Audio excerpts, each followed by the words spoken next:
Hello and welcome to the Deep NBA podcast. My name's Sean and joining me as always is the one and only Dante Belford. Mr. Belford, man, how are we? I'm excellent, Sean. Happy footy season. Yeah, it's tonight. It's tonight. The big pill. The big pill. Let's just catch you.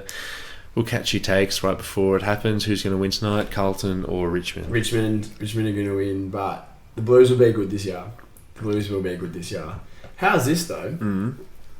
Mum, God bless her, turned 50 right at the start of February when Louis and I were travelling, and so she's decided, we're doing a 50th birthday party. Obviously, she's earned it. 50 big ones. You can celebrate however you want, but she's picked it for this Saturday, 4:30 p.m. I believe the Brisbane Lions are playing Port Adelaide, and like. I want to be there for Mum, and I'm going to be there for Mum, but geez, I'd love if I could do both. Wouldn't it be? It sounds like the start of like a Tom Hanks comedy movie, where it's like, that's it, I'll just clone myself. Nah, but how are you going to break it to it when you don't rock up? Well, you know what I'm going to do? People are welcome from 3. Yeah. So... You'll be there at 2:30, out there by 7:10. No, I'm going to be there at 10 a.m. I'm going to be there helping set up. I'm going to be the dutiful son. Yeah. And then I'm just going to say, Mum, 4:30, I'm going to go into the front room and put the TV on, and anyone who wants to join me can come and join me. And then me and my cousins will just sit in the front room. Come out for cake. Yeah. People, we're doing a barbecue dinner after the event for like some nears and deers, and I'll be on the grill. And despite being a non-meat eater, I'm actually grilling the meat. Cook a mean snag. Doesn't seem fair, but alright. Cook a mean snag. Also cook a mean mushroom and asparagus. Yeah. So come out for cake, and then come out after the game, cook the barbie, and then go back in for the Saturday night game. That reminds me of one time when Dad was hosting a party when I was still in school, and I was living there, and like Dad was having some friends over for whatever the occasion was, I can't remember, but there was just going to be a heap of old people, and I'm sitting there, I'm wearing like my nice buttons, and I'm like, okay, Dad, half an hour, can I just put the basketball on? Like, because Golden State had just started, and it was the first game after Clay went off for 37 in a quarter against the Kings. The first time he was playing the Kings after that. So I was like, there's a little bit of like, could this happen again? Like, obviously it didn't, but what if it happens again against the Kings? So I was like, we got to put it on. And Dad's like looking at his watch going, all right, 20 minutes till people rock up. I guess you can put it on. So he put it on. And then as soon as the doorbell rang, he's like, right, TV's off. We need to talk to people. I'm like, all right, turn the TV off. People come in, again, I'm 17 years old, and I'm a little bit like, hi, my name is Sean, I'm not an adult yet, I don't really want to have a real conversation with you, don't talk to me. And this guy's like, so Sean, Sean was it?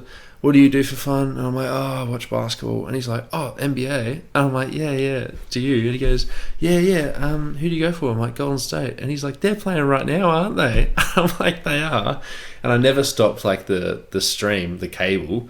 So I just turned the TV back on, and I'm like, there they are. And Dad looks at me across the room like, what are you doing? And I'm like, your guest has requested the fucking TV. I'm doing what you asked, mate. I'm networking. Exactly right.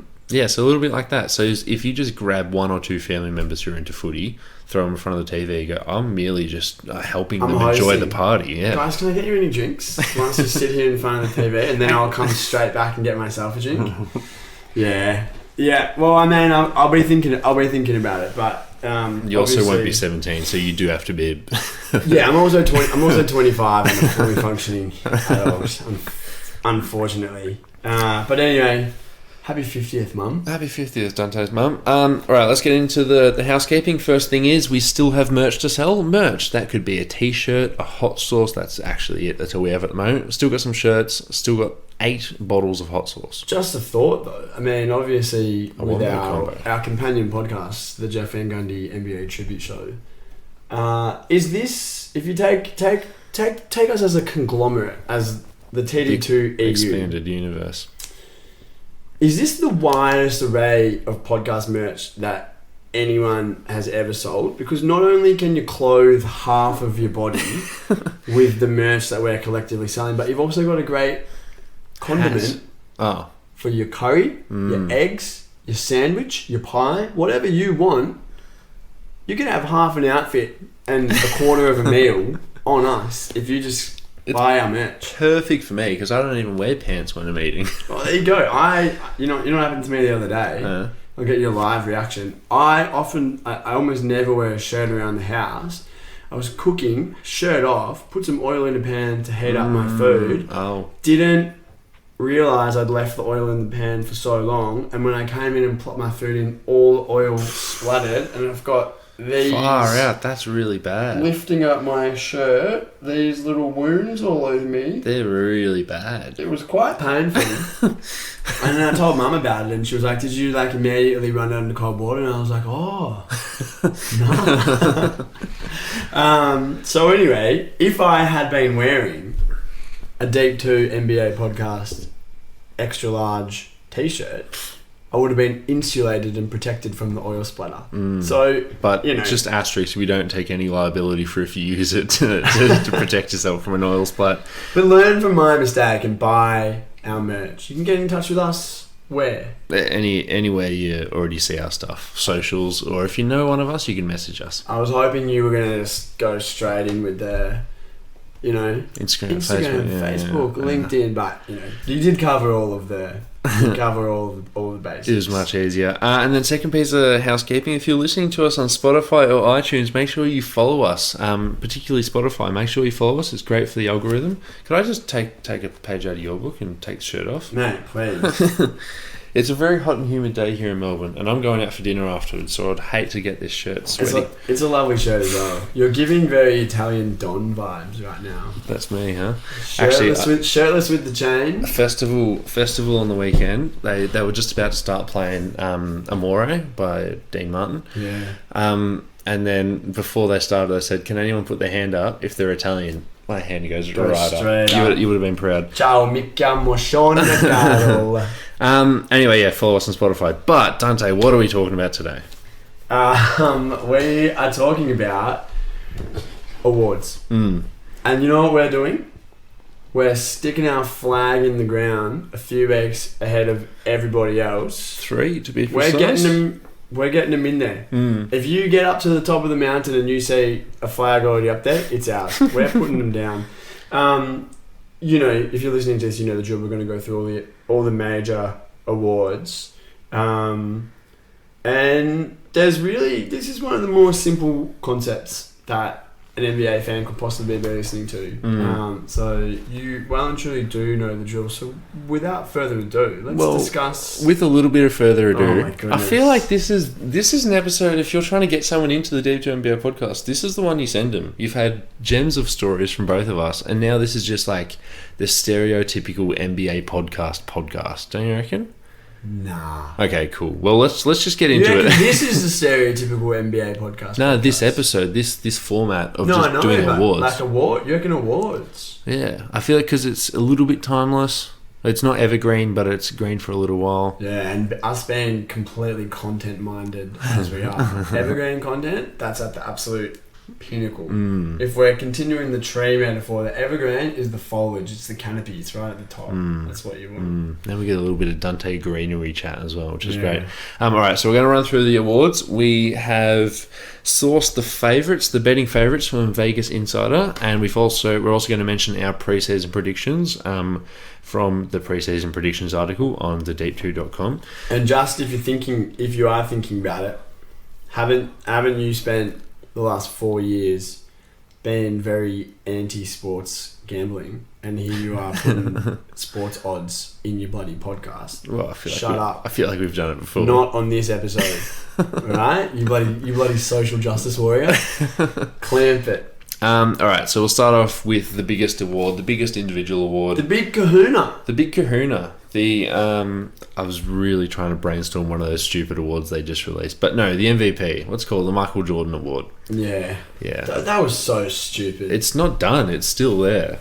Like, bloody hell. it still exists, the Michael Jordan MVP trophy. Oh man, I've forgotten all about that. Let's do away with the names. I don't want to talk about who's going to be the Wilt Chamberlain Rookie of the Year, please. The favourites are Nikola Jokic, Joel Embiid, and Giannis Antetokounmpo in that order until today. I believe Basketball Forever actually had it that there was some place that has Embiid at number one for the first time all year.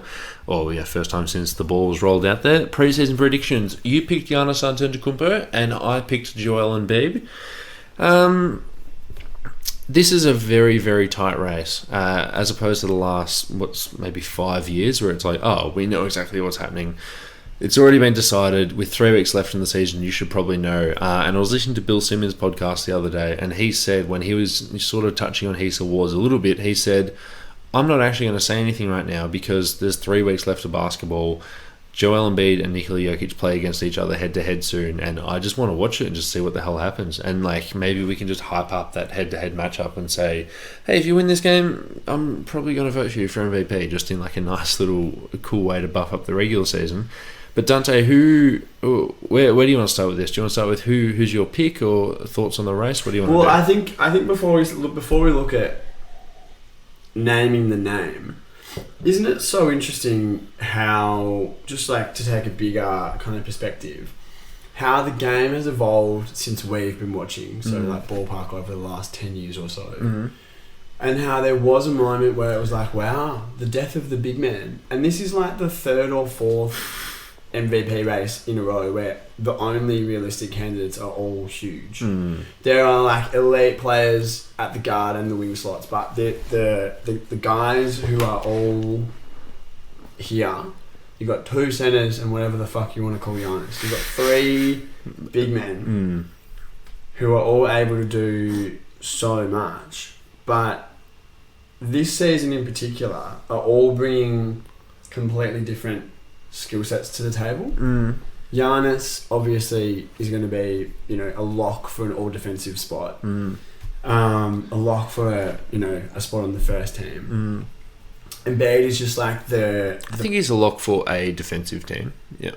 Yeah, I mean first team All NBA. Oh yeah. A defensive team and first team All NBA. Yeah. Embiid is just if Michael Jordan was 7 feet tall, just the absolute indomitable force. And Jokic this season has just been somehow better, but also he's almost redistributed the weighting to his game. He's facilitating more. His efficiency is up, and he's still pouring in 25 points. And you just kind of had even 5 years ago this idea of what a centre was, what a big man was, and these guys have not only broken the mold completely, but are completely different to one another. Completely different to one another, but also the best, the hands down kind of only real candidates for this award.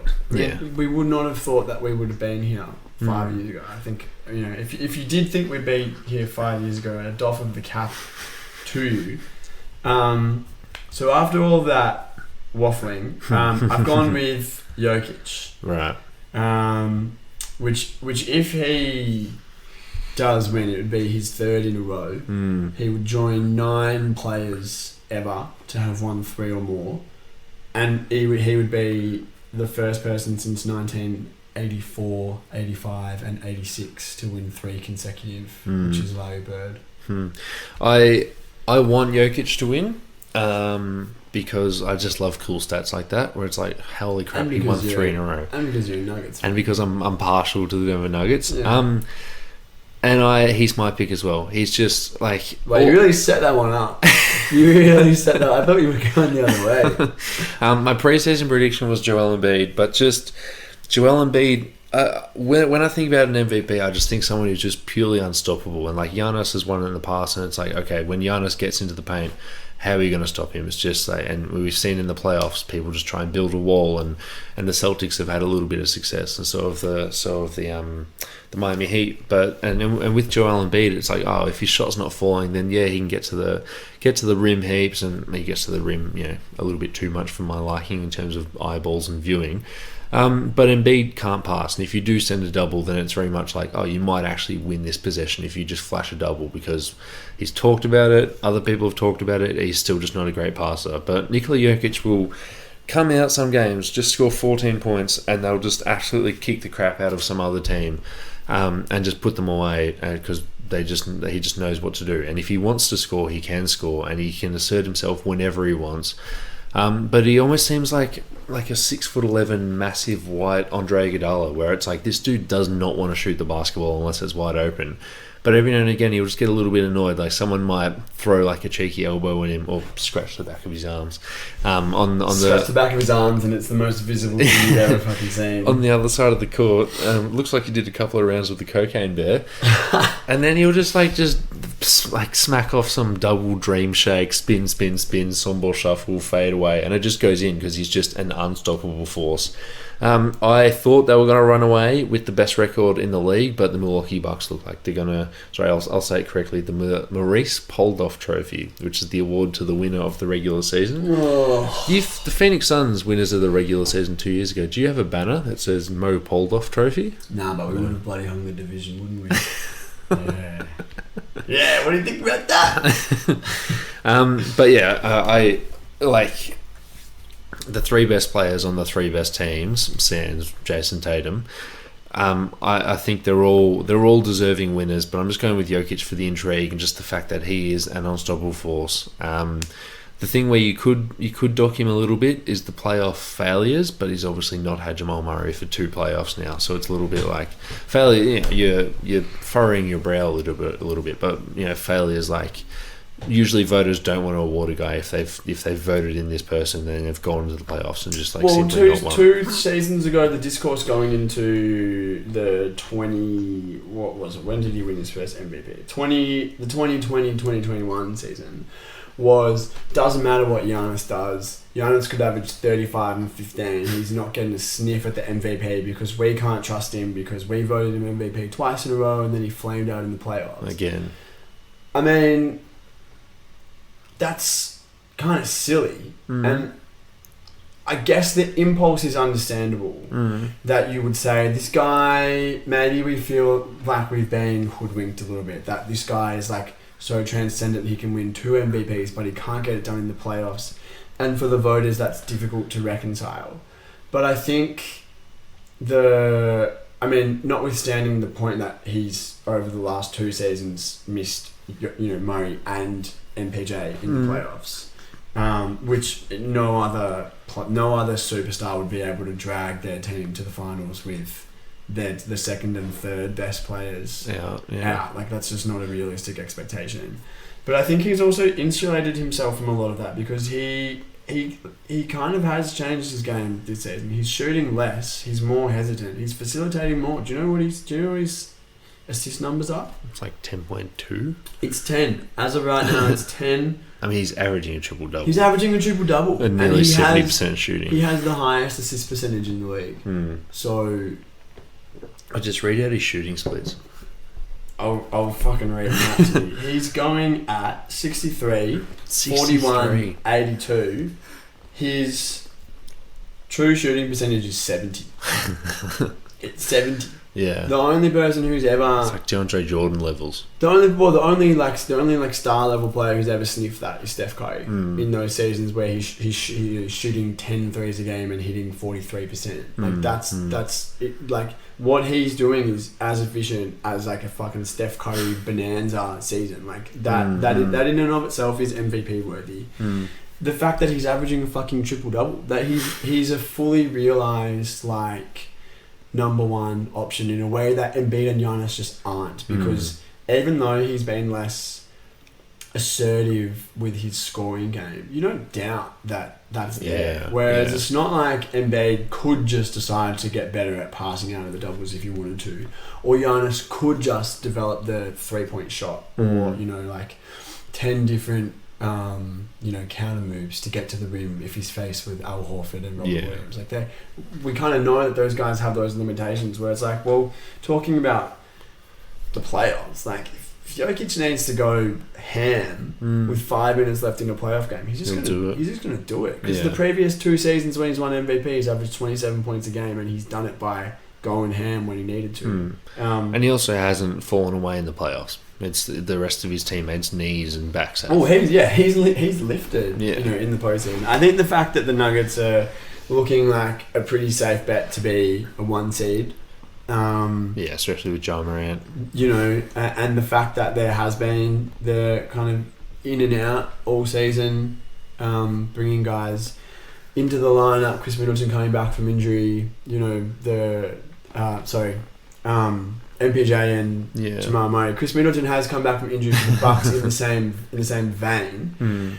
But then you look at Philly and they've had relatively stable, cast of characters. I think Jokic, all of them are deserving, but I think there's a high criteria for winning a 3rd consecutive MVP. The highest criteria.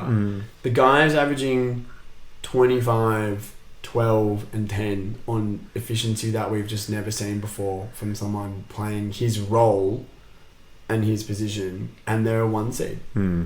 That's a pretty ironclad case in my mind. We're both going with Jokic. Follow-up question, who do you think will win the award? This is a bit of a prediction for what the voters are going to do. I think it will be Jokic, because I think that in changing his game, he's done enough to offset potential voter fatigue, and the fact that this version of the Nuggets is just as good, if not better, than any of the previous ones. His team's better.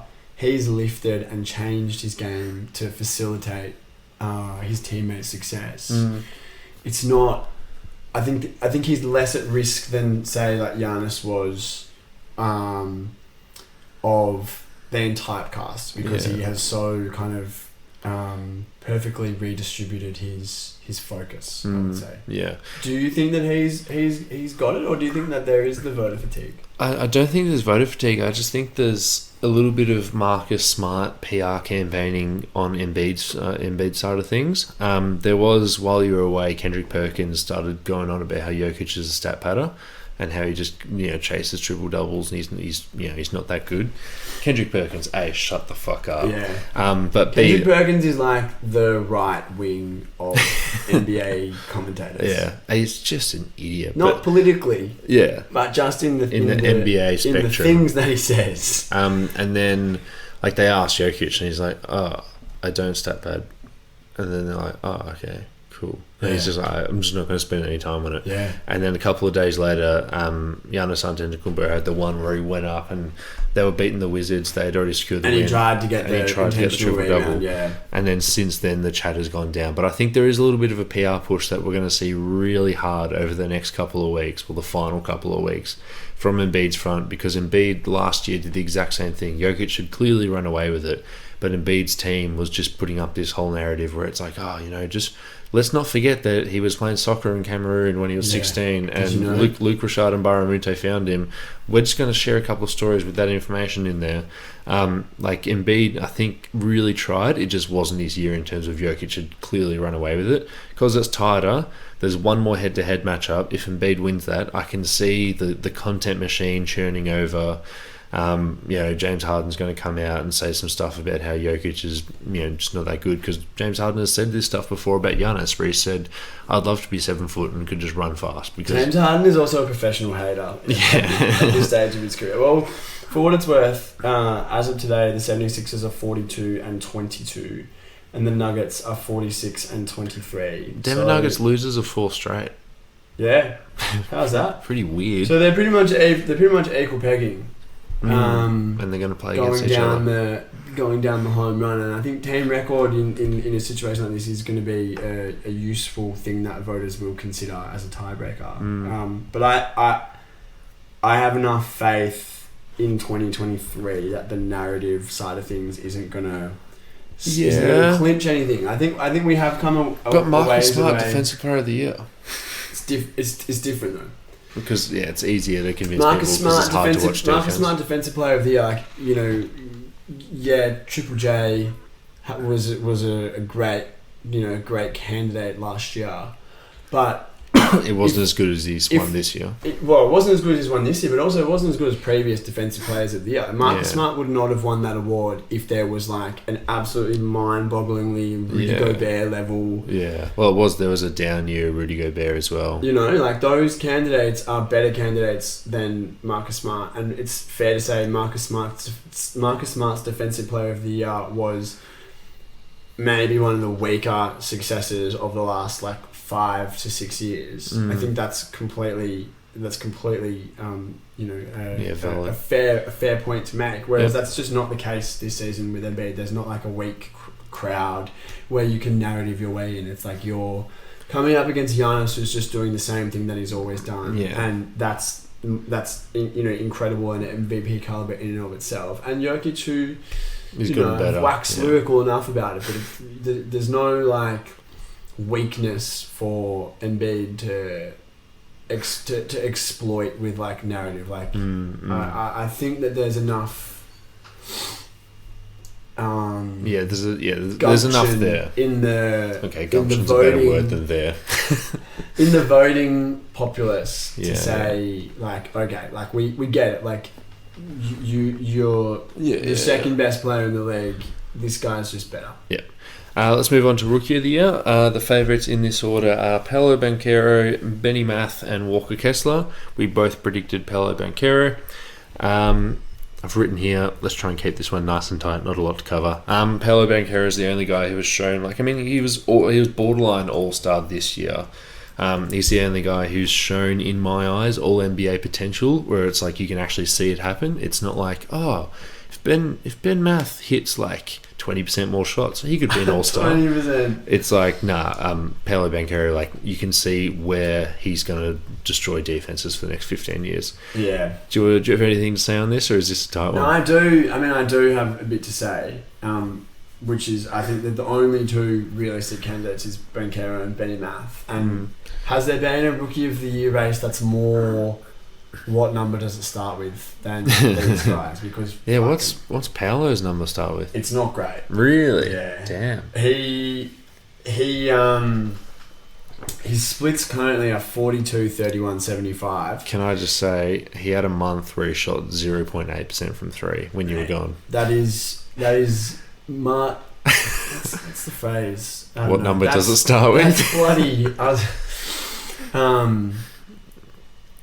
Dante's orders of magnitude is what I was trying to say. Orders of magnitude worse than John Wall's sophomore season when he shot 7%. I thought it couldn't get worse than that. So he's currently sitting at a 46% true shooting percentage, which is obviously fucking dog water. But he came in to the league his first 20-25 games of the season in October and November. And he was shooting 45% from the field with a 56% true shooting percentage. So the reason why his numbers kind of look okay now is because he started really well, and he's just created on the efficiency. But I think regardless, you've seen what you needed to see. Yeah. He's going to average 25 points a game for a long, long time, and he looks like he can be the primary scorer on a really good team. He's shown everything they need to show. So regardless of there being no real other competition, he would be a worthy winner. His counting stats are like 26.5 and 3.5. So. And this we're going to care about the non-counting stats for every other award, but we've said this in the past. Just give it to the guys averaging 20. Walker Kessler looks to be like a really good role player / starting centre. Fucking funny as well. What? The whole Walker Kessler thing. That he's like this big galoot, late first round pick. Massive his name's chin. Walker Kessler, and he fucking just looks like a bloke who's from the American Midwest. And then he just comes in and he's actually really good and has, arguably a better season than the guy he's replacing in terms of anchoring the defense. Yeah. Isn't that pretty funny? That's pretty funny. Honourable mentions, Jaden Ivey, since Bojan Bogdanovic has been shut down with it's not a torn Achilles, but it's an Achilles issue. I think they worded it. Apparently, there's this French kid in the draft that everyone wants. So yeah, you're gonna sit down with a Achilles issue. It's a pity that he's playing in France because I'd love to be able to watch his games through a basketball app somehow. Well, you actually can't even watch NBA games on that app, so don't worry. Also, the worst thing about the NBA app is it always freezes right after the timeout, not during the timeout when I don't want to watch the kiss cam. And then Jaden Ivey, since the ball's been in his hands, he might be averaging 7 turnovers, but he's pairing it with a neat 9 assists. Check his March numbers. Quite cute. And Jabari Smith Jr. The Houston Rockets have had a couple of sneaky wins. I think they've won 3. I mean, they beat the Pels, they beat the Lakers today. The Rockets are showing a little bit of life, and Jabari Smith is the guy scoring the 24 points on those wins. So, best of luck to him. That's nice to hear because the last time I saw Jabari Smith, he was it was like the ultimate that guy was out there kind of moment. Some Kansas Andrew Wiggins him. Yeah, seriously. Yeah. What? 16, 4, and 7 against. Where's your bloody turnovers? 16, 4, and 7 for Jaden Ivey, but as his usage has increased, his shooting efficiency has cratered. Yeah. What's his turnovers for the month? It's been a bit of a you know what. So and not giving me the average. So I'm gonna have to do the quick maths. But he's averaging about 5.2 against 7 assists. So it's not great, but for the counting stat award, you got to get those assist numbers up first, and then bring the turnovers down. Just look at De'Aaron Fox right now. Clearly, if you can make the pass, you can make the pass. Learning when to make the pass, with a sage head like Cade Cunningham ready to lather him in experience over the off season, you can bet he'll be coming back ready to go.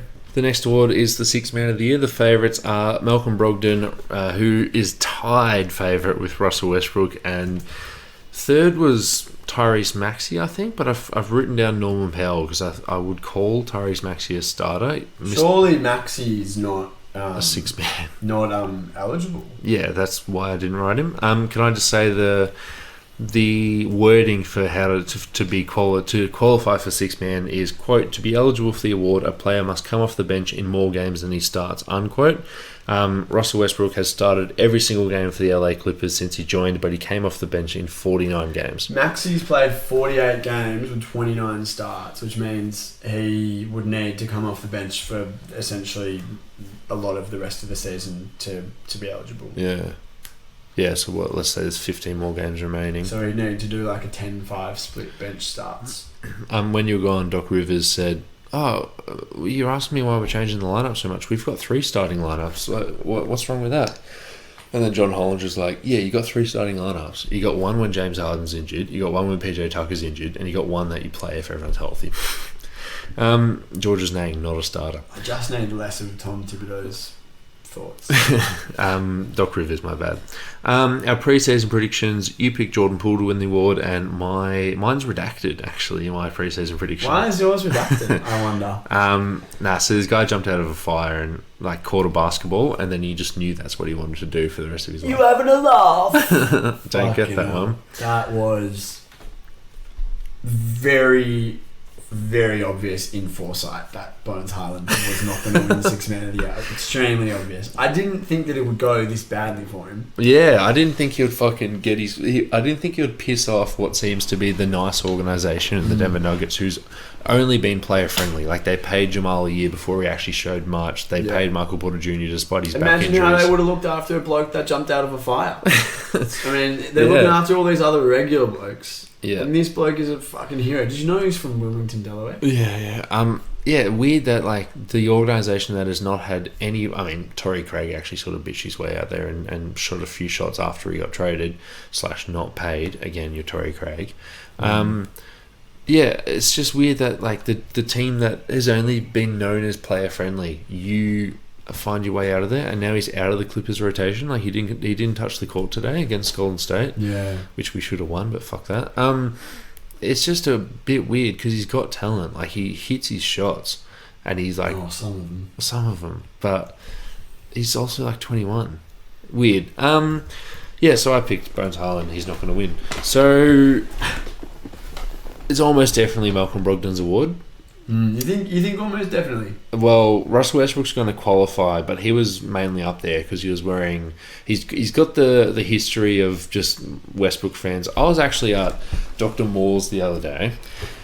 Why'd you say that weird? I don't know how to say it, Dante. I've never said it out loud. Morse. It's Morse? Morse, like Morse code. Okay, is there no apostrophe after the A? As in the he owns something? No, it's not possessive. It's just the name. Like his last name is Morse. Okay, I didn't know that. Morse code. I thought it was Inspector Morse. I thought it was like Dr. Moore's bar.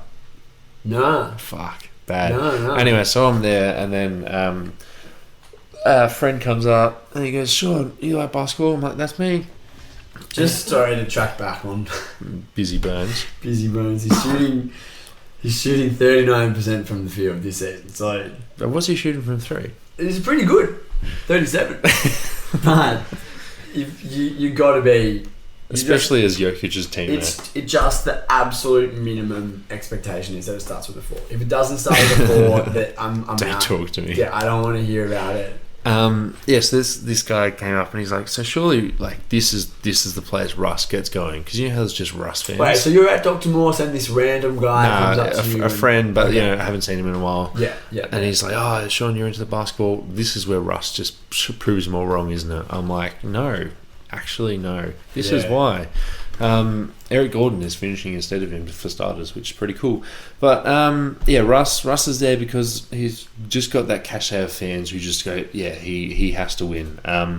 And he wore a Lakers jersey, which means he gets a little bit more attention than anyone else in the league. Do you think, put yourself in Russell Westbrook's shoes, if he won Sixth Man of the Year, would that be vindication for him? And he can say, "You all doubted me, but see, I can still contribute at a high level," or would it be the ultimate humiliation because as recently as the start of the season, he was saying, "I'm not coming off the bench. I'm still a star level player," and clearly he still has viewed himself as that. Do you think he would see it as succeeding in a role and that's beneficial, or would it be indignation and humiliation for being cemented as you're a good bench player? I think the latter. I think humiliation, also for the fact that he got traded and then got bought out and then just went to another team, and he was just sort of floating around there for a week with no team. Yeah, there wasn't a clamour. Until Paul George was like, nah, he's good, trust me. And then Steve Ballmer was like, okay. Anyway, Malcolm Brogdon is playing a fucking excellent role for a title contender who is just a victory machine at the moment. He's averaging 16.6 points while shooting 48% from the floor, 41 from 3 on 4.9 attempts. He's just a table setter, and he can finish games and he can not finish games, and he can just make Sam Hauser hit his shots.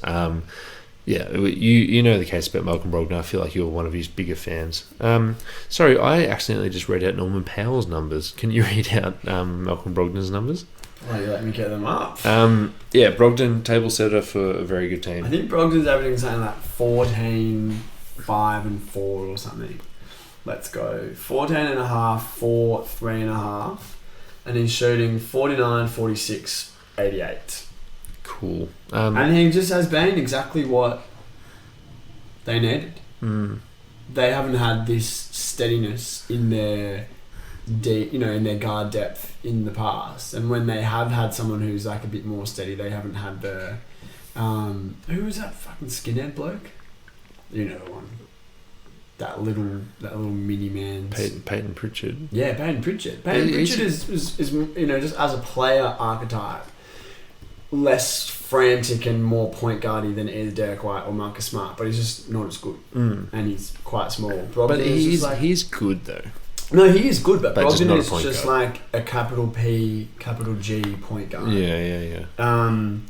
And he's almost like in a way there's so many similarities, but he's almost like the anti-Russ, because Brogdon, he's never made an All-Star game, but he has, a few times had seasons where it's like, yep, if you had been the injury replacement in the East whilst you were with the Pacers, like that would be perfectly fine. You are like a high-level starting point guard. And if the All-Star Awards were done like after the first 11 games every season, he'd be like a 5-time All-Star because we know he just turns it on at the start of the season. But he has come into this role and just fitted in, and he's just like allowed himself almost to become viscous like the glue and just fitting around the bricks. I know you don't glue bricks, maybe we say mortar. He's become like the mortar and fitting around the bricks that the Celtics are made out of, whereas Russell Westbrook has kind of been an elite player and come in like a brick and tried to fit in around the bricks, and it just hasn't really worked. It didn't work in LA, hasn't really worked so far with the Clippers, at least not from a success point of view. The one thing I think that's an interesting, like I've gone Brogdon as well, but I think the interesting thing is that it's been 20 years since a point guard won this award, and in the intervening years where wasn't a shooting guard, which is 18 out of 20 times, it was Lamar Odom and Montrezl Harrell. So this award goes to high scoring guards, we know that, but I was a little bit shocked to kind of do some research and just see that it's not like, oh yeah, the award goes to high scoring guards and Jamal Crawford, those kind of archetypes, the guys that we all remember, Lou Will, but that it actually statistically, like it has, it's in the history of the modern NBA, there's been no point guard who's won it, and the fact that Brogdon is such a throwback kind of player in this role, like he is the table setter, he's the cerebral, dare I say. Shit, you've said it. He's the cerebral kind of table setter, which is so antithetical to the sorts of players who have won this award in the past. And if you're looking at Powell and Westbrook, antithetical to either of their play styles. We had this big chat 2 seasons ago when it was like there was 3 finalists and 2 of them were Jordan Clarkson and Joe Ingles. And I'm like, give it to Joe Ingles. Like, Joe Ingles is the guy who comes in and he makes that second unit efficient, and he's part of the reason why the Jazz were winning close to 60 games every single year, because he comes in and they just don't miss a beat in terms of point guard play. Yes, Jordan Clarkson finishes the plays, and Joe Ingles only averages like 10 points a game, but he comes in, he'll finish the game. He's doing like that sort of table setting and playmaking just from the 3 spot instead of the 1 spot. So it's nice that finally 2 years on, after who won it last year? Was it not Crawford last year? That was 2 years ago. Who did win it last year? But we're finally getting it. We're finally getting this table setter who's just a guy who can close games and just helps everything work. And fuck, you brought up a brilliant analogy, Dante. Thank you. I really appreciate that. It was Tyler Hero last year. Yeah. So same deal as well. Yeah, again, like seriously, you got to go back to Bobby Jackson with the Sacramento Kings. But I think like Manu Ginobili a little bit. Well, I mean, of the shooting guards who are not like that exact Shooty archetype. Manu is literally the only one this century that's won it. That wasn't, kind of shoot first, ask questions later. Yeah. Shooting guard. Yeah, he's still listed as a 2. Yeah. Before we do the next 3 awards, do you want to take a break? Let's take a break. The depth, the deep 2. God, that's a mouthful. Anyways, I'm Marco, co-host of the Hey, Daniel Gafford, what's the name of our podcast? The JVG NBA Tribute Show. Wow, I can't believe it's that easy. Thanks, Gaff. You probably know us as 2 members of the 4-Man Weave plus Marco, but we know you as our next listener. Well said, Lucas. I gotta ask, how do we differ from the Pack of Basketball podcasts? It's a great question, Marco. You see, on our basketball podcast, we have 2 male co-hosts. Wow, truly groundbreaking. After this episode, stay on your favourite podcasting app and give us a spin. Alright, we're back and we're about to tackle maybe one of the most contentious awards, certainly most difficult to pass, because I think it relies very much on what you want out of your Defensive Player of the Year. Where do you want to start with this one? Well, the favourites. Start with the favourites, who is in this order: Jaren Jackson Jr., Brook Lopez, and Bam Adebayo. Preseason predictions: you picked Giannis, and I picked Draymond Green. I think it's a 2-player race, and I think everyone else thinks it's a 2-player race. Jaren Jackson and Brook Lopez. Memphis, Milwaukee are 1 and 2 in defense according to Cleaning the Glass, and the Milwaukee Bucks are leading by 0.1 points per 100 possessions. So they're pretty much tied. We did this, let's say 7 or 8 weeks ago. I did a podcast with Marco on this pod. Where was I? You were in Nepal at that time. Wow. I think that's actually true. You were in Nepal. And I was pining for Jaren Jackson Jr. and he was pining for Brook Lopez. You were pining. Is that the right word? Pining is kind of like... Going for? Pining is kind of like longing for. Oh god, Yeah, like a bit of a romantic definitely not element to that. pining. Well, I was putting forward the case for Jaren Jackson Jr. and he was putting forward the case for Brook Lopez, and we ended up splitting hairs a bit. Like the numbers were, I think, in Jaren Jackson's favour, but I was just like the theory of having Jaren Jackson Jr., a basketball player who is much more versatile on defense, and that's going to be highlighted when we talk about the numbers, but he's much more versatile on the defensive end, and Brook Lopez has had the help, but also, he does define that Milwaukee Bucks defense. It just so happens that he's right next to Giannis Antetokounmpo. But I've put together this table because I really just wanted to look at it in a black and white or red and green view, just to be like, okay, what the hell's happening? Like, who's doing this? How's it working? Who's just simply better? So, is the best way to do this just me to list off all the stats? I mean, I think it's your table. You can attack it. And you can attack it however you want. If all of those stats are relevant to the case you want to make, please. Cool. All right. So we'll run through the major defensive stats, apart from one that you mentioned after I had already finished the table. Hey, don't mention that. I'll run through all the major stats coming from Cleaning the Glass. First one is opponents' points per 100 possessions when on. Jaren Jackson Jr. He holds opponents to negative 8.1 points per 100, while Brook Lopez negative 4.4. Opponents' effective field goal percentage when on. Jaren Jackson Jr. is negative 5.1%, which is in the 98th percentile among bigs. Brook Lopez nearly a flat zero at negative 0.6. Opponent free throw rate when on. Jaren Jackson is actually plus 3.3%, which is in the 15th percentile among bigs. Why do you think that is? Well, that passes with the eye test because he loves a foul. Fucking hell. So that's, in my mind, a major detriment to Jaren Jackson, and Brook Lopez loves a bit of verticality.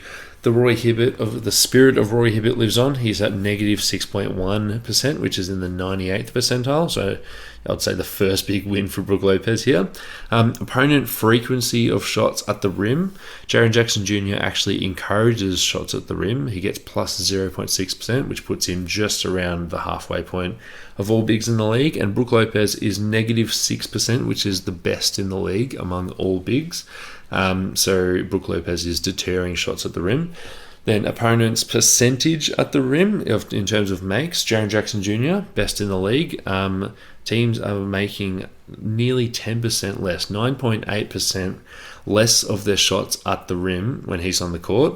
Brook Lopez still excellent, 89th percentile at negative 4.8, but a massive win to Jaren Jackson there.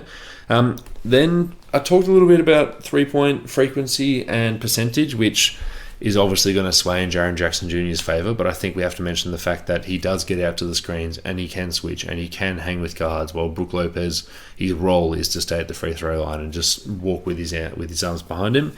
Opponent frequency of threes when Jaren Jackson's on the court is negative 1.4, and opponent percentage when he's on the court is negative 1.3. Both top third marks among bigs, and Brook Lopez plus 3% frequency of threes and plus 2.7% 3-point percentage. I'll go on to what I've described as eye test shit. Also, when I just cropped this and sent it to you on Messenger, I was like, oh, that's pretty cool. I might post that on Twitter. So I posted it on Twitter. And then I was just looking at it. I'm like, I actually wrote eye test shit in the sheet just because I thought you were going to be looking at it. But now it's on Twitter. Now it's on Twitter. So the non-stat stuff, best defensive teammate, I would say Jaren Jackson Jr.'s best defensive teammate is Steven Adams. Brook Lopez obviously has Giannis, so I would say that's a point to Jaren Jackson. Positional versatility, I would give that to Jaren Jackson. If you're the GM, who are you taking? And I would say let's delete ages out of this. Who would you take in terms of if you want to win a title tomorrow, everyone's healthy? I've got question marks there. We can chat about that later. And then playoff defensive success. Jaren Jackson's been fine in the playoffs, but Brook Lopez has obviously done it at the best, won a title with it. And then just final little question, will they foul out? Jaren Jackson, yes he will. Brook Lopez, no he won't. So what struck you out of these tables? So there's two things that I want to talk about from the numbers point of view, and obviously there's a lot of numbers there. So the numbers, Mason, what do they mean? Where it really matters, I think Brook Lopez is a better rim protector. Because Brook Lopez is there all the time. You're not shooting as much when he's there. You're deterring the fuck out of it. You're not shooting as well when he's there, and you're not getting any freebies. You're getting into the paint and you're not getting what you want. If you're getting there, you want an easy look or you want free throws. And with Brook Lopez there, you get neither of them. Whereas with Jaren Jackson, you're getting those looks when he's kind of like jumping for blocks and fouling like he bloody loves to do. Yeah. Leads the league in stocks. But when he's there and when he gets it right, like obviously he is like kind of a behemoth rim protector. But if I'm looking at like who do I want as my kind of like anchor of my defense, I'd be taking Lopez from a rim protection point of view. The other thing that I think is really interesting is the 3-point numbers, because the Bucks are actually conceding more threes when Lopez is there, and I think although you've presented it as a detriment and advantage Jaren Jackson, I think that's actually baked into the scheme of the Bucks, that they do want you to be taking threes and they know what threes they want you to take, and if you're taking them, then that's completely fine. The fact that you're not getting to the rim because you're being deterred so much by Lopez, I think that's baked into the scheme and can't be used, shouldn't be used as a as evidence to Jaren Jackson's ability on the perimeter. There are other things that will show you, along with the eye test, that Jaren Jackson is a much better perimeter defender than Lopez is. But yeah, in the Bucks system, you're not taking corner threes. You're taking threes from the top of the 3-point line, where Drew Holiday is going to contest from behind, might even get a block, and Brook Lopez isn't there. And while that works incredibly for Steph Curry, for let's say just a Fred VanVleet, that's not perfect, because all of a sudden you've got a come from behind contest. And the flip side as well is that although Triple J, he can get out there and he can get over screens and he is long enough to contest on the perimeter when he's there, a lot of what's actually happening is that he's just anchoring inside, and because again there's that deterrent, it means that the perimeter defenders don't have to kind of sit back a little bit. You can stay tighter to your man, so the quality of threes that you're getting is not as good from for when you're going against Memphis, if you've got like Dylan Brooks in your face, because he doesn't have to respect the drive as much, because he knows if he does get beat, Triple J's there. So all of these considered, I'm going for my pick with Triple J. Just because he's so much more versatile. I think Lopez, in the archetype of a rim protector, is a better rim protector. He is just that. That's it. He's so fucking good at it, but he plays every single second he's on the court as like a true rim protecting 5. Triple J is playing 40% of his time at the 5 and 60% of his time at the 4 alongside Adams, and he's fucking awesome at both of them. If you want him as your primary rim protector, he can do it. If you want him to just be playing the Giannis role, free safety, ranging, ball hawking, he can do it. He's awesome at both. The numbers are awesome. The eye test backs it up. I think the only thing is that he fouls. He's fouling the same amount as he has in the past, which is heaps. He's playing 27 minutes per game because he's fouling 3.5 times per game. The numbers on that are not good.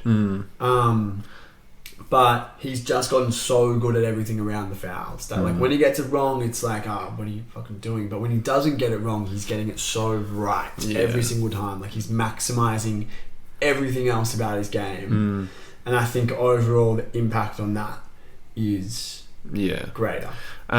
It's just I sort of that number, that free throw rate just sort of makes me want to go with Brook. And as Marco mentioned when we did the pod, he's got the Career Achievement Award where he came in and revolutionised their defence, obviously alongside Giannis and Eric Bledsoe at the time. But just I find it hard to give an award, the Defensive Player of the Year award, to a guy who, because of that free throw rate when he's on there, and like, yes, he's leading the league in blocks and stocks. I think Brook might have overtaken him with that 9-block game the other day, but he's leading the league in everything. He's doing everything great, but just the fact that, like, when I watched Golden State play Memphis, I've watched them a few times. Jordan Poole, like, he's a really good test case because he is petrified of good shot blockers. And when he plays against the Bucks, he just doesn't want to take any shots. He'll get into the paint because he's like, Steve Kerr's told me to run around this screen and curl into the paint, but he's like, I don't want to take it. So he pump fakes, then just takes some fade away, and it's like, Brook Lopez is 7 foot, you're not going to make that. So going back to Jordan Poole, he's just like he's a really good test case of how scared a normal guard should be of you. Jaren Jackson, he goes in there and he knows, I'm going to throw a really good fake and I'm going to get to the free throw line. And he's done it, and he gets in foul trouble, and it just works. And that's what I would say for an average guard, which sadly is what Jordan Poole might be this season. So it is hard to give it to Jaren Jackson where, like, because of that opponent frequency at the rim, they're simply just not respecting him. And Brook Lopez, negative 6%. Like, you know, every 100 shots that they want to take, 6 of them aren't at the rim simply because Brook Lopez is touching the court, which is, like, the Rudy Gobert numbers that we've mentioned the past 4 years have been up in the 10% range, which is just the gold standard, but that just doesn't exist this year. And maybe if this was Jaren Jackson versus Rudy Gobert, with Rudy Gobert having a good Rudy Gobert season, maybe I might go Rudy, but I'm going to go Triple J as well, just for the things you mentioned with the versatility. And the free throw rate, yeah, like that's definitely scary that opponents are taking more shots at the rim, but to bring the opponent team down nearly 10% when you're in the paint is like, okay, even if they're doing it, they're not going to make that many. I think as well, though, considering that the Bucks are rolling out with Lopez the same style like every single second that he's on the court, whereas with Triple J, there's more going on because he's splitting time at different positions and he's sharing the court with a traditional big man in Adams. The fact that the frequency at the rim kind of hasn't gone up by very much, I think suggests that there's something going on with that combination there. I'd be really interested. Maybe we should have prepared this. Like, in looking at the numbers for those specific lines when he shares the court with Adams versus when he's the big man on his own. But in the aggregate, like 0.6% increase in frequency at the rim, like he's not deterring the shots on his own of them getting to the rim, partially because he's out on the perimeter defending different sorts of players, funneling them into Adams and like playing his role. So I don't think you can judge it in that vacuum of saying like people know Jordan Poole knows Lopez is there, so he's not going there. Like, Jaren Jackson, you know, is out on the perimeter taking Jordan Poole into Adams. Yeah. You know, then Steven Adams just simply not a defensive player of the year candidate. Yeah, exactly. There's just different. It's different the sample size is muddled. Because, because there's that. We've both gone. we've said our things. Triple J. No love for Bam Adebayo? No, I mean, like, this isn't like... We've been spoiled with Defensive Player of the Year seasons with Gobert in the past. And this is another season kind of similar to Marcus Smart last season where it's like... Yeah, like in the Gobert seasons, we would have looked at all of these guys and been like, yep, you're an all-defensive team player. Yeah. And, like, let's move on. You're not one of the best defensive players of all time, which is what Gobert is. But even saying that, Bam, I don't think has been quite as good as either of these guys, and certainly the Heat haven't had the sort of team success that would warrant like taking a really kind of close look. All right, let's move on to most improved player. The favourites are Larry, Markkanen. I should have put the space in there. Larry, Markkanen, Shea, Gilgeous, and Alexander. And Jalen Brunson. Alexander is bloody good. You should watch out for him. Preseason predictions. You picked Tyrese Maxey, and I picked Anthony Edwards. Who would have fucking picked Markkanen? Yeah, good point. All right, so I'll just lay it out pretty cleanly. Larry Markkinen is excelling in a new situation with greater responsibility. He's 25 years old. Jalen Brunson is excelling in a new situation with greater responsibility. He's 26 years old. Shai Gilgeous-Alexander is showing continued growth plus health and is dragging a very, very bad team into the play-in race against teams that really want to fucking be in the play-in.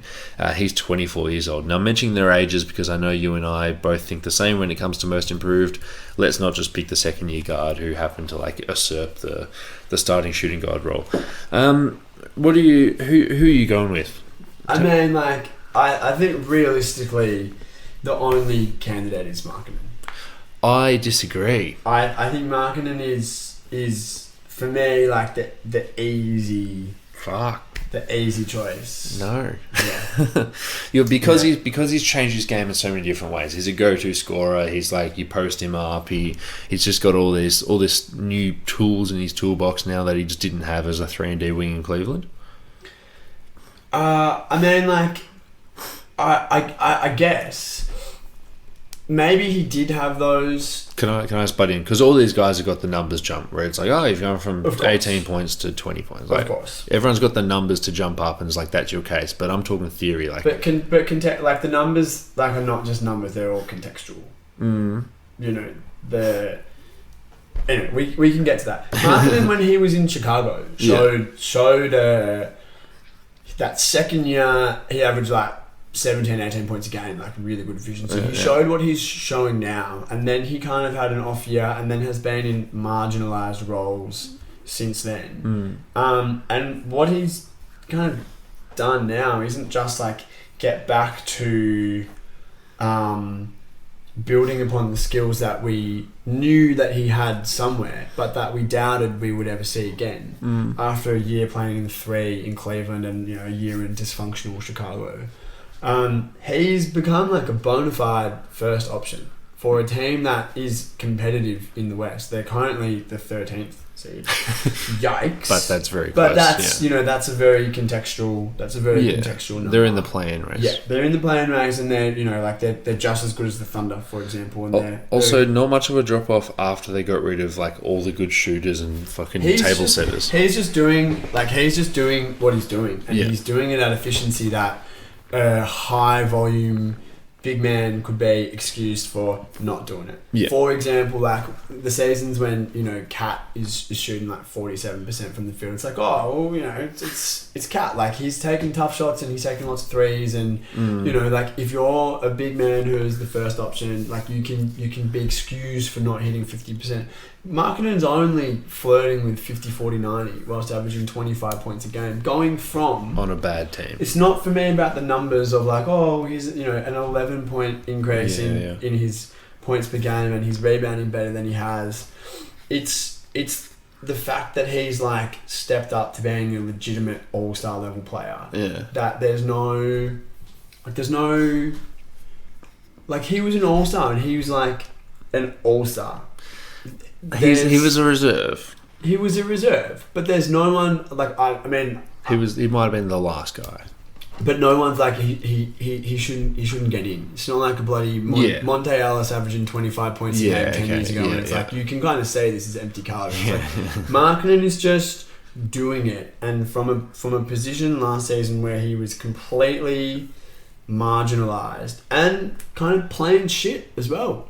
He wasn't just not in a position to succeed. He was continuing his torrid run of form that had been lasting for years, and now he's the number one option on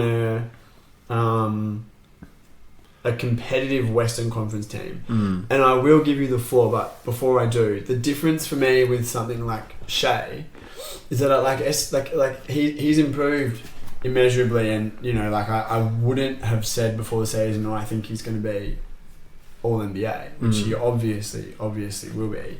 But he was already averaging 25 points a game last season. Yeah, we already knew that he had this in him. 31 points a game is a step up to superstardom. But if you had told me that there was at the start of the season, you said that SGA is going to average 31 and Markkinen's going to average 25. Yeah, I would have said about SGA all right. Yeah. Let's see. But Yeah. there's a world. There's no world in which someone said to you, Markkanen's averaging 25, and you would say even. And he's dribbling the ball to get over. Yeah, let alone he's doing it as like as a first option, and it's not like it's no longer that the Jazz are like 15-4, and they're like the story of the NBA, and then teams started scouting them, and he's dropped off, and he's shooting 40% over the last 2 months.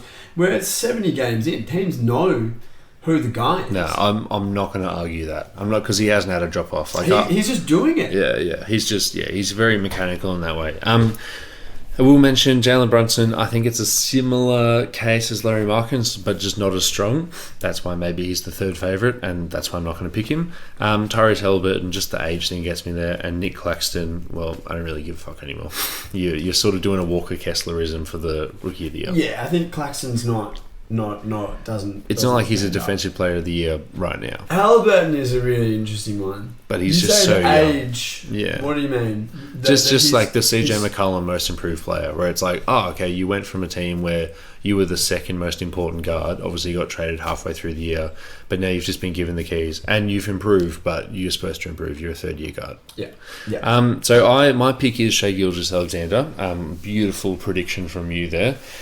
Because for the same reason I picked Luka Doncic last year, because the jump from Larry Markkanen being a good player to a great player is just not as important to me. I'll contest you on that, because Larry Markkanen wasn't a good player Last year for Cleveland. He was a player who they signed him to He was a role player. $16 million contract per year, and a lot of people were like, Yuck. oh, You and I included. You just signed this guy. Why did you give him 4? Like, he was a role player who was very feasible. He could be like out of the league or like on minimums within 2 to 3 years. I think I'm forgetting the bad Chicago times when he looked sad and he would look down and his eyes were sullen. Yeah. But Shai Gilgeous-Alexander, like you said, is now a superstar, and he's an all-NBA player, and he's still on a bad team. Like, this team's fucking not very good, and I still don't know if Josh Giddey's the right guy to put next to a guy like Shai.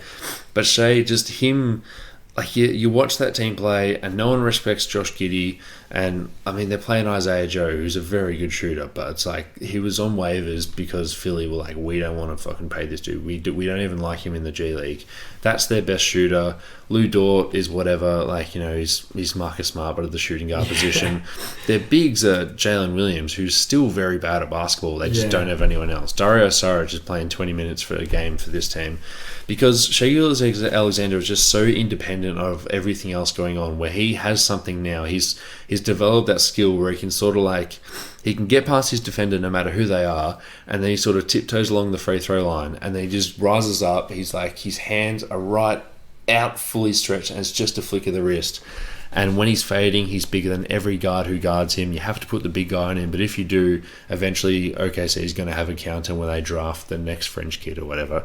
But he's got a skill where he can get anything he wants whenever he wants. He's averaging over 30 points, doing it on a bad team, and there's been no drop-off, there's been no problems whatsoever. He's the dude who's coming in there, and it's now, after this season, it's no longer like, oh, they're going to have Shai, they've got Chet, they're going to draft Wembanyama, all that stuff where it's like they're going to trade 50 picks for, Scoot Henderson as well. It's now that Shai's the best player, and you're drafting to fit around Shai Gilgeous-Alexander, because you've got a guy who is going to be an All-NBA guard, either, if it's not this year, super stiff, but it's going to happen. You've got a guy where it's like, this is a difference maker who has shown that even in the shittest offensive situation, when no one's getting respected around you and you've got bad pass options, even in that situation, you're able to get your points and do it efficiently. Like, you are a difference maker that can like win an NBA championship. I don't think the improvement for Larry Markkanen, not because the improvement isn't as big, because that's a huge improvement for Larry Markkanen, but the improvement just goes further for Shai, because Shai can now be someone who can win a title, where Larry Markkanen is like, can the Dallas Mavericks trade for him, and can he be like the best second op? Can he be like Paul George to Kawhi or something? Yeah, I mean, I do agree. I agree with you conceptually. That's why I voted for Luka last year as well, because that jump is more, the jump from like good to great or great to superstar is more important than the jump from good to great. Yeah. You know, and it's harder to do. But I think you're wrong in saying that that's what Markkanen has done. That he's actually gone from lower than that floor. Yeah. From a player who wasn't. I think I'm not really realising how low his floor was because A we player who wasn't- poo-pooed the contract. He wasn't valued. He wasn't valued at all, and people were talking about him like he was a 3 who can't defend anybody. Yeah. And he's also, as the season has progressed, you know, Utah's offensive situation is not as fluid as it was at the start of the season where they were playing really, really well. They've traded some guys, they've lost some guys, shut some guys down through injury. Markkanen is still just doing it, same as Shea. Shea is in a bad offensive situation and he's doing it every single night for the tune of 31. That's like fucking awesome. That's so good. But it's improvement. And like he had these skills. He's honed them, but they were already there. He was already an elite scorer. Markkanen has gone from like nothing to lots. And considering that he is about to turn 26 and that it kind of has come out of nowhere. Yeah. Ordinarily, like if this was another season, I would be with you on the concept and the logic and the follow through, and I'd say like last season Luka, this season Shea. But I think Markkanen is such an outlier. We haven't really had Someone like this for a long time. Yeah. For a very, very like a long Victor time. Oladipo might have been the last person. I mean, even Victor Oladipo was age. You know, he was a few years younger and had the pedigree. You'd always seen it, but Markkanen's had one good season in 5, and all of a sudden in his 6th season, and that good season was 4 years ago. His rookie year. His second year. Yeah. Was the one that I was referring to before, where it was he could have something here the next kind of thing. He's one good season in 5, and then in his 6th, he's an all-star go-to no one ball can handler. complain about, and he's averaging 25, and he's ruining the Jazz tank. 50, 40, 90 when players are when Chris Dunn's your point guard. You're not playing on a great team and teams are keying in on you like that's. I think enough to say is Chris Dunn's your point guard for the last 20 days, and you're fucking playing well. I absolutely love Chris Dunn. Man, don't get me started. I come to you as a colleague and a friend, and I say I absolutely respect your decision to go with Shea. You too, Dante. Before we... No, I just one quick one. I'd love, not that it can work out because of the seedings, but I'd love both these teams to make the 7-8 and just to see what Shea and Larry can do in the playoffs. Like, can both of them still be efficient in the playoffs? Because I think that could really tank Larry's trade value if he gets to the playoffs and then he just can't do it anymore because it's like, oh, this is much harder. I don't think the Jazz will get to the playoffs. No, I don't think the Thunder will either. French kid. Isn't it... If you'll just indulge me for a moment and allow us to transport to a parallel universe. Very interesting to consider. What if Mikal Bridges was traded 1 month earlier? Yeah. Because he, 100%. on the season, is averaging 19 points per game. He was averaging 17, up from 14 with the Suns. But since being traded, he's averaging 26 and he's shooting 50, 46, 89. Yeah. As the number one option. It doesn't seem like it will sustain. It doesn't feel like this is who he is. But if he's going to end up playing a maximum of about 27, 28 games with the Nets.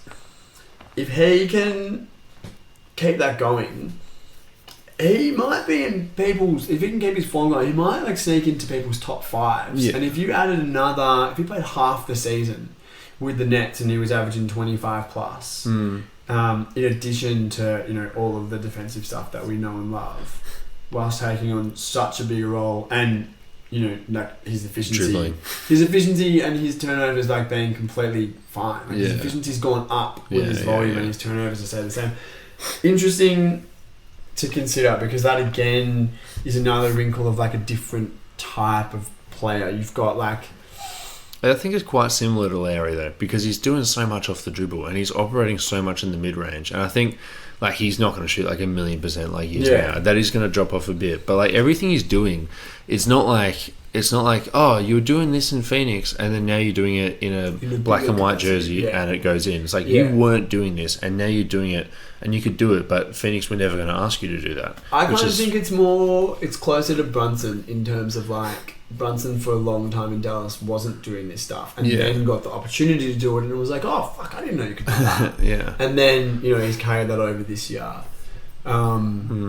But anyway, interesting to consider. Should we move on to Coach of the Year? Coach of the Year. The favourites are Joe Mazzulla, Mike and Michael. Do you like that one?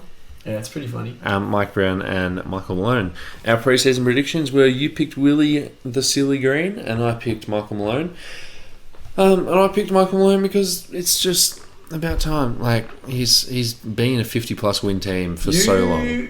This pod... You've been on the Lifetime Achievement Award. I rarely am, aren't I? Which is uncharacteristic for you. You've been talking about it with Embiid, like, oh, he's never got one. No, I didn't say with Embiid. This thing's recorded, Dante. You've been talking about it with... Brooke. With Brooke. And was there one more, or am I imagining things? Shay? Tyler Bankera, it's a Lifetime Achievement Award. But Michael Malone, you can see the case there. Like, he always finds value out of the guys off the bench. He...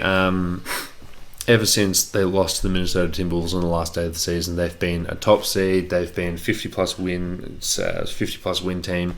And then this year, just like a little bit of, yes, the front office has put Kentavious Caldwell-Pope and Aaron Gordon around him, and they're just going to work next to Nikola Jokic. But having Michael Porter Jr. be happy in as the third fiddle, where everything looked wrong with his character. Everything was like, oh, he had a taste of averaging 20 points in the playoffs. He's not going to be happy when it comes to it, and he has not said beep. In fact, he's not even said anything fucking misogynistic. Like, he hasn't said a thing. He's conspiratorial. Yeah, he's just averaged his 14 points and is just like, just being the third fiddle, which I think doesn't get enough credit for the coaching stuff there. But Bruce Brown, they're selling this guy just to be a 3-and-D wing, and then Michael Malone's like, no, you can be a backup point guard. I've seen you operate out of the high post when you're just the pressure release from Kevin Durant and James Harden. Why can't you just do that while dribbling the ball down the court? And like, him and Jokic are both dudes who are like, we'll run the pick and roll, but we don't want to. So they're just two dudes who run the pick and roll, pass, and they pretty much play hot potato because neither of them wants to shoot it. He's also, Bruce Brown, maybe I'm just going off about him a little bit too much, but he's also just unlocked a transition element that they haven't had since Gary Harris got traded. Like, he's just always leaking out. He's the guy who Jokic finds now. But Michael Malone, just finding value out of players who you just didn't know that's either what they did or whether they were that good, and then just keep on winning games. I do understand the case for Mike Brown though, and I think that might just have like the media's sort of approval, just because it's like, you came to Sacramento and they made the playoffs. What do you think about this award?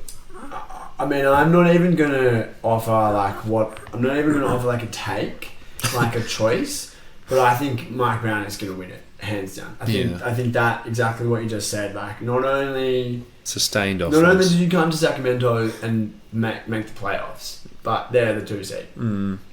And you took a collection of pieces that a lot of people in the aftermath of the Halliburton trade and a whelming finish to the season last year from Sabonis, and you've just made them literally like the most effective offense in the history of the NBA. It's been like 10 straight games they've scored 120 or more.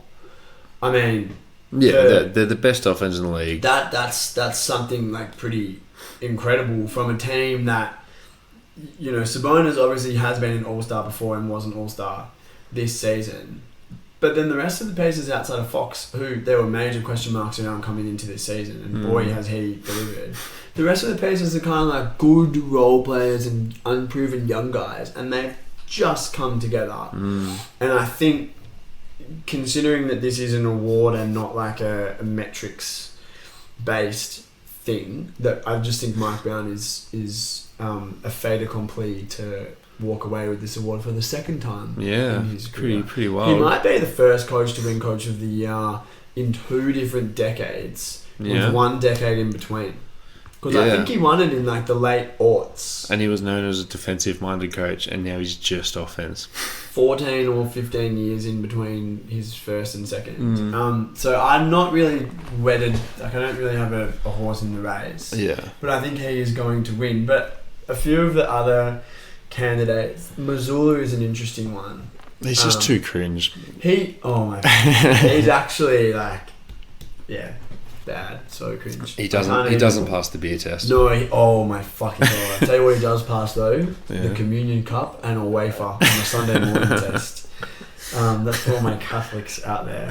Missoula is really interesting because this team is so fucking good. But they made the finals, and in a pretty unprecedented situation, he's kind of parachuted in. And a lot of what they're doing is with the same guys and the same scheme as Ime last year that was so successful.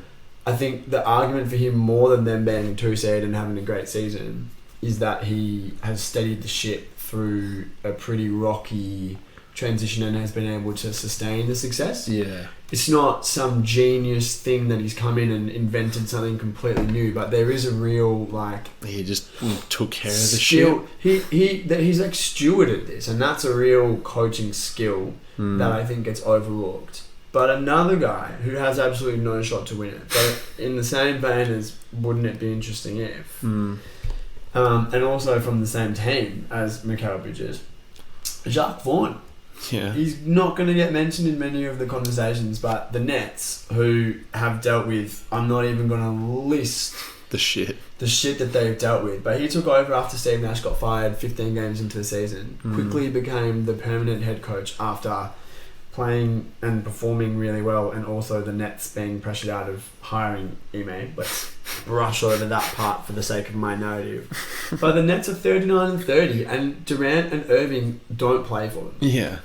Yeah. And Irving didn't play for him much anyway. They didn't get a single All-Star appearance back in that trade. They just got role players. Mikal Bridges deserves a lot of the credit for his performance, but, you know, Jacques Vaughan, I'm assuming we can give some of the credit to him. Ben Simmons has been a complete nada, and this team is 6 seed, 39-30.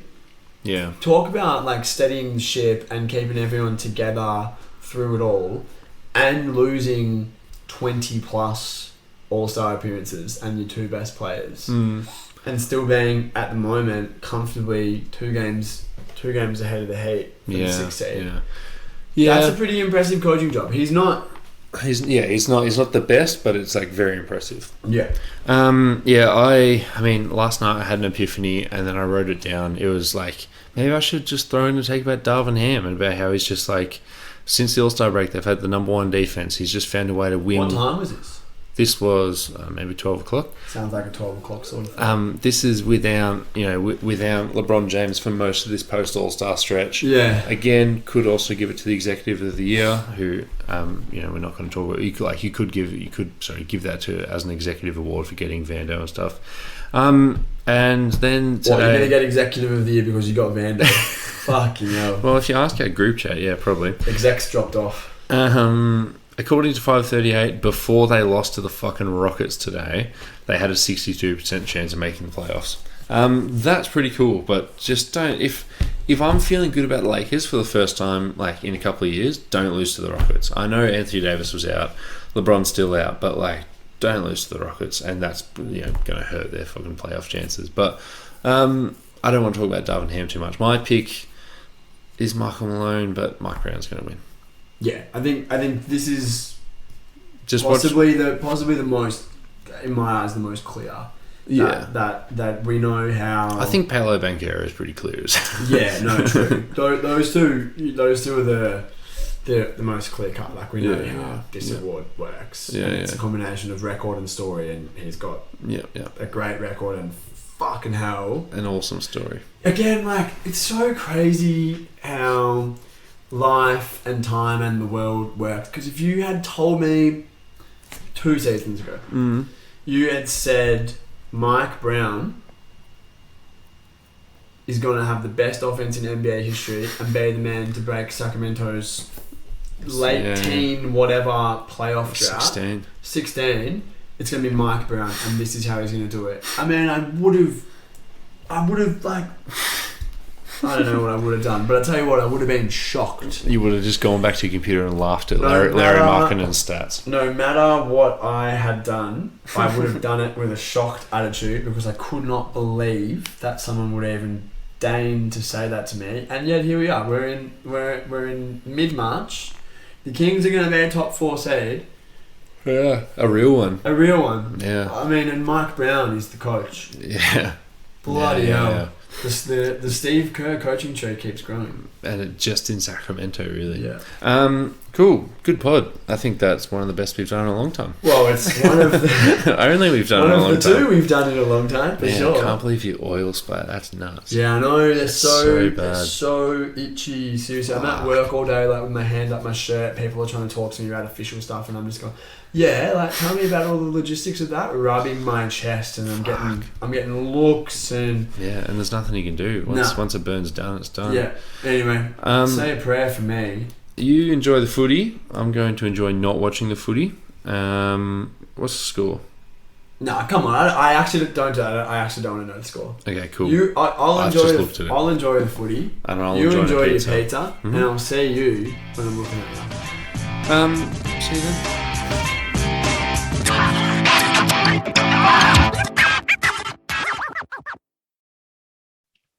We were over the moon when we first heard that the NBA was going to be televised on Australian free-to-air TV in the 2019-20 season. It didn't exactly go swimmingly, with the nasty cough halting the season and games getting cancelled left, right, and centre, but it was a huge step and an exciting one for basketball fans all across the country. Better yet, it wasn't a commercial channel cashing in on some basketball nerds like us. It was SBS, one of our public broadcasters. Unfortunately, the NBA wasn't the only thing SBS was pushing last season. They also ran advertisements from Sportsbet, Ladbrokes, Bet365, BetEasy, and Neds, some of the biggest sports betting companies in Australia. In a one-step forwards, two-steps backwards move, SBS has dropped the ball here. As a public broadcaster, SBS plays a key role in providing relevant, culturally appropriate health information to local communities. The last thing SBS should be doing is offering a platform for gambling companies during the most financially unstable time in recent memory. This past year, men aged 18 to 24 made up 79% of new gambling account holders, with increased median spending and frequency of bets. This is the last thing we should be spending our money on, given the financial uncertainty that comes with the pandemic. During COVID lockdowns, wagering companies spent more money on advertising and incentives to gamble, and it worked. SBS needs to hear from viewers that gambling ad revenue isn't worth the harm it causes. Call on the SBS chair, George Savitas, to put community health ahead of gambling revenue by signing the petition at www.endgamblingads.org.au/get gambling off SBS with hyphens in between.